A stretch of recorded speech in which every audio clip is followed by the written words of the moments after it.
বিশ্বখ্যাত retail giant Costco তাদের check out প্রক্রিয়ায় এখন এক বিশাল পরিবর্তন আনতে যাচ্ছে। লাইনে দাঁড়িয়ে দীর্ঘ অপেক্ষার দিন শেষ করতে কোম্পানিটি পাইলট প্রজেক্ট হিসেবে চালু করছে high speed automated pay station. কস্টকোর দাবি, এই প্রযুক্তির মাধ্যমে গ্রাহকরা মাত্র ৮ থেকে ১০ সেকেন্ডের মধ্যে তাদের পেমেন্ট সম্পন্ন করতে পারবেন। নতুন সিইও রন ভাচরিস এবং সিএফও গ্যারি মিলার চিপের নেতৃত্বে কস্টকো এখন কৃত্রিম বুদ্ধিমত্তা বা এআই এবং হাইটেক প্রি স্ক্যান মডেলের উপরে জোর দিচ্ছে। এই পদ্ধতিকে গ্রাহক কাউন্টারে পৌঁছানোর আগেই কর্মীরা পণ্যগুলো প্রি স্ক্যান করে দেবে, ফলে পেমেন্ট স্টেশনে গিয়ে সময় বাঁচবে কয়েক গুণ। ডাটা অনুযায়ী 18 থেকে 44 বছর বয়সী 43% ক্রেতা এখন এই ডিজিটাল পদ্ধতি পছন্দ করছেন।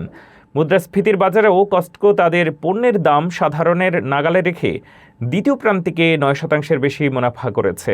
দ্রুত চেকআউট এবং ডিজিটাল ওয়ালেটের এই নতুন সমন্বয় কস্টকোর জনপ্রিয়তা আরও বাড়িয়ে দেবে বলে মনে করছেন বিশেষজ্ঞরা।